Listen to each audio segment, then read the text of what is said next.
Alright gentlemen, we're almost done with our next video game, a golfing game called Specialty Shot. We're pretty close to finishing development for the game, but it feels like something is missing.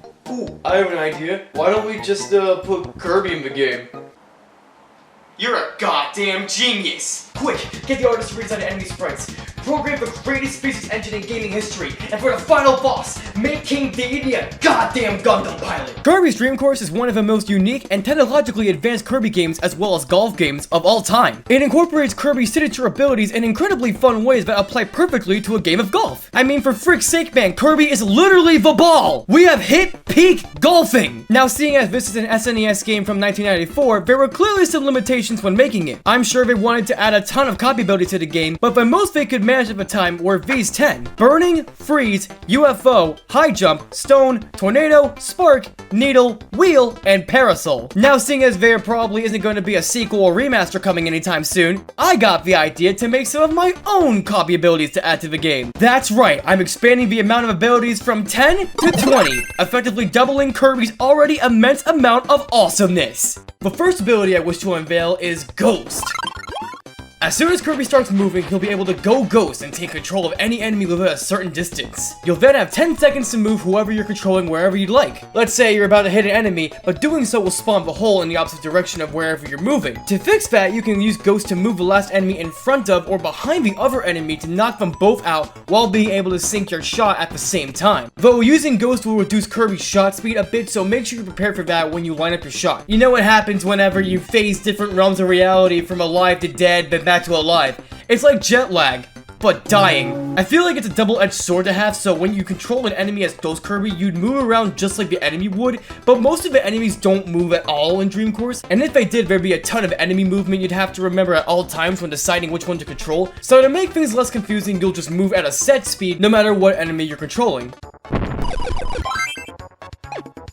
Drill is admittedly not the most fun for me to use in Forgotten Lands, but I have a good idea on how to implement it into Dream Course. Kirby will be able to dig underground incredibly fast for 5 seconds after getting putted. When Kirby is about to dig under an enemy, he'll automatically jump out of the ground towards whichever direction he dug in with the drill. He'll also be able to dig a circle, causing a fissure to crack the ground and have Kirby bursting out from the center of the circle, decimating whatever it's in its radius. The drawbacks to this ability will be that Kirby can't dig to other segmented areas in a level, so if they aren't connected or on the same level, then he won't be able to cross over. He also won't be able to stop digging until he either reaches an enemy or the timer runs out. The boost Kirby gets from drilling out of the ground won't be nearly as big as High Jump's jump, so this won't make it completely obsolete, because you know, I'm sure everyone was just trembling over High Jump not being viable anymore. I can already imagine a level with a huge circle of enemies and a lone digger off in the distance that you'd have to try and get before your opponent. Or it could just be an immensely satisfying power trip in single player. Please stop looking at me like that, I swear that's the name of the enemy. Bell is one of my favorite copy abilities right next to Mirror, so I thought up a really fun idea for how it would work in Dream Course. Kirby will be covered by a giant bell that will constantly shake and ring for a few seconds, launching him depending on how much the player mashes the A button, meaning the more inputs you do, the more powerful the shot will be. However, the button mashing will only determine the strength of the shot, not the angle or velocity. It'll activate at the start of Kirby's next putt and will be usable until it's either stolen by the rival Kirby or is launched out of bounds, which will happen a lot because the one teensy-weensy side effect of using Bell is that it launches Kirby in a completely random direction. My reasoning behind this little quirk is that there aren't really any joke abilities in Dream Course. Sleep has already been implemented as the not very useful but appreciated ability in both mainline and spin-off Kirby games, so why not give a different ability that same treatment for a somewhat harmless gag? Plus, I'm sure it'd be a lot more interesting than just adding Sleep to the game despite how cute it'd be. And speaking of which, remember when I just said Sleep is not a very useful copy ability a few seconds ago? Well, let me fix that. Health is actually a rather important mechanic in Kirby's Dream Course, since every shot you take drops your health by 1, and when you lose 4 health, your next turn gets skipped as Kirby recovers back to health. The only way to heal Kirby is to hit enemies, with each enemy restoring 1 health. If you wanted to commit a severe amount of tomfoolery, you could even launch yourself into the opposing player's Kirby and make them lose 1 health when they're hit, but in turn it'll also damage the Kirby who hit them first. You could even hit your opponent out of balance as well, which will make them lose 2 health since falling off screen also does damage to Kirby. Now here's where Sleep comes into play. This ability won't change anything about your shot or Kirby's movement. It'll instead act as a one-time shield that makes you invulnerable to falling out of bounds, getting hit by your opponent, and can even heal you for 1 health. The catch is that if you choose to heal with sleep, then you lose the ability right afterwards, and using it will basically skip your turn, since it'd be pretty hard for Kirby to sleep while getting smacked by a golf club. I'm sure we can all relate to that. This is what I believe to be a way to incorporate one of the most underdeveloped copy abilities in a dynamic yet simple way. Also, sleep should have at least made a cameo on Kirby's sleeping animation when he skips a turn to recover health. It was literally right there, guys. Come on. Now, I know most people don't use a gun while playing mini golf, but giving Kirby one could definitely make things more interesting. With this ability, Kirby will be able to shoot anything and anyone, and its power will be determined just like a regular shot would. But the catch is that the shot will send Kirby flying back in the opposite direction of where he fires, just like an actual gun has recoil. So for example, if he fires to the right, he'll be launched a little to the left. Kirby will be able to aim in any direction, and the shot will be 100% accurate, so if the auto reticle is hovering over an enemy, then it'll be a guaranteed hit unless there's an object in the way of a shot. This ability would work perfectly for when there's an enemy above and behind you, since you could shoot whoever's up top and then the hole would form behind you as you get blasted back. If there's ever a sequel to Dream Course and they add Ranger as an ability with similar properties to my interpretation, then I'll be happy to see the amount of games Kirby uses a gun in go up by 1. And it's already crazy to say that there are more than 1 games that Kirby has a gun in. Honestly, I love this timeline. He can even use multiple guns in a fighting game.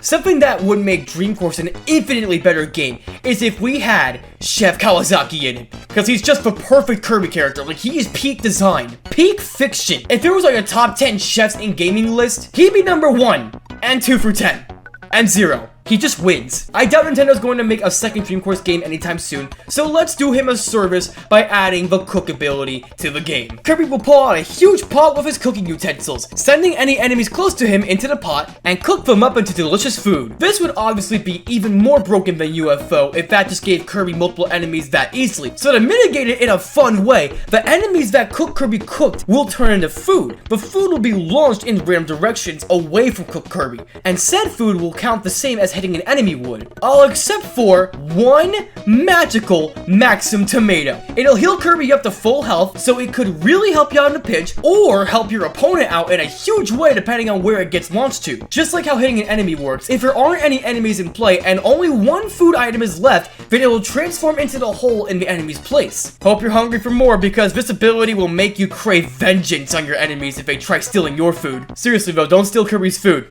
Don't do it. Here's another throwback to Squeak Squad that no one asked for, Bubble! For Bubble, I think it'd be a fun idea to have Kirby use his bubble wand to throw out bubbles while he's getting launched. Here's how it would work. After taking a shot, Kirby will be able to aim his wand anywhere above or below him, and to make the shot more accurate, he'll be able to briefly slow down time, akin to how Link slows down time in Breath of the Wild. If Kirby's bubbles hit an enemy or an opposing Kirby, then they'll be trapped, unable to move, causing them to skip their next turn. For enemies, it'll also be for a turn, but in their instance, they won't be able to get hit until the bubble pops on the next turn. This will be one of the more skill-based abilities to use, since you only get to make 1 bubble per shot, and since bubbles aren't that durable, they burst as soon as they collide with a wall, floor, or any other kind of obstacle. But if used effectively, then you can essentially reserve certain enemies so that you have an extra turn to reach them, or even be able to stall out the hole from spawning by bubbling an enemy when there's only 2 left. Hopefully you all like the concept of this ability and its potential scenarios in Dream Course, or at least remember it being one of the few good things Squeak Squad gave us, God bless its soul. An ability that can be both simple yet complex in a game like Dream Course would be Copy from Kirby Superstar. Copy will work exactly how it does in Kirby Superstar, with Kirby being able to copy their opponent's currently equipped ability. The Copy Beam will also deal 1 point of damage and a little bit of knockback, since it also deals damage to enemies in the main games. Though I wanted to add something unique to the Dream Course version by having it have a somewhat different effect on enemies. If Kirby uses the Copy Beam on an enemy who has an ability, then there will be a 50-50 chance that the attack doesn't damage the enemy, but still gives Kirby durability. An interesting scenario I can imagine with this added effect is when there's a Transformer. I swear that is the name of the random ability enemy in Dream Course. The Kirby Wiki would never lie to me. You can get a random ability and have a chance to try and getting a different ability depending on if the Transformer doesn't take damage. Imagine using Copy, getting Stone, squashing the Transformer, and then getting UFO right after that. Or even scarier, getting UFO after using Copy, but the Transformer doesn't take damage, so you'd have to either leave it for your opponent to possibly get get, or lose UFO to take it out depending on how the game's going. Copy is such a simple idea for a Kirby power-up, but I think these mechanics give it a really exciting twist. I mean, it's already a huge twist pulling out a laser beam during a game of mini golf. I think that'll give you a little bit of an edge no matter what. I have a really fun idea for my favorite copy ability from Star Allies, that being Spider. Kirby will be able to launch a web trampoline underneath himself or from a distance before he takes his next shot. You can also angle the trampolines in a limited amount of directions, with its launching capabilities being dependent on the angle and power of the player's shot. They can place one web trampoline per turn anywhere, and I mean anywhere on the course, unless they're underneath a ceiling or are blocked off by the ground, of course. These webs can be a fun way to strategically launch yourself in ways that weren't possible before, and as an added devious feature, they also act as walls. This means that if someone hits a trampoline from its backside, then it would block them off and give them a slight bounce away from where they hit it from. Imagine blocking off an enemy, or even the hole from your opponent, right before their next turn when they're just about to get it. Oh, the toxicity induced to friendships of millions just makes me giddy. Anyways, the only downside to Spider is that you can only use one web trampoline per turn, and they'll despawn after 2 turns, which shouldn't be too much of an issue as long as you plan it out accordingly. Spider Curb, does whatever a Spider Kirby does. To go out with a literal bang, the final new copy ability that I'll add to Kirby's Dream Course will be Bomb. This copy ability will have Kirby putt like normal, except if you press the B button at any time during the shot, he'll turn into a massive bomb. It'll have a fuse that takes 3 seconds to burn through, and once it's done, it'll cause the bomb to explode in a circular radius. This bomb is incredibly powerful, so to add some risk to this ability, it'll cause the player that's using it to take 1 point of damage. In turn, any enemies caught within its blast will get knocked out instantly, while any opposing Kirbys that get hit by it take 2 points of damage. The size of the explosion will also depend on Kirby's speed before he detonates, with more speed causing a bigger blast. Once the bomb ability is used, Kirby will lose most of the momentum if they used it in the air, but on the ground, it'll launch Kirby super high in the direction he was last moving in before activating the bomb. Frickin' bluey! That's 10 brand new Kirby copy abilities in Kirby's Dream Course. I'm going off script now. I'm just ad-libbing here to say that this took a very long time to create and script out, and also, thank you so much to Luigi TKO for letting me commission him for making all of these incredible Kirby sprites, all reimagined just for Kirby's Dream Course. It's so perfectly well done. Maybe one day Nintendo will actually give us a sequel to Kirby's Dream Course, but for now, I hope y'all enjoyed these brand new Kirby copy abilities. Maybe I can think of even more copy abilities for the future, make a part 2, that would be pretty splendid. There's plenty of more copy abilities to choose from as well, so tell me in the comments how you would implement the rest of Kirby's abilities in the Dream Course, and if you liked how I incorporated the 10 I did for this video. And of course, thank you so much to you all for watching this video. Let's all pray Nintendo eventually makes another Kirby golfing game. And with that, I'll see you all later. Kirby listening to Corn be like, ooh rah ooh rah ooh rah ooh rah ooh rah ooh rah. I'm definitely editing the video somehow. All right, that's going in. I don't know where, but it's going in.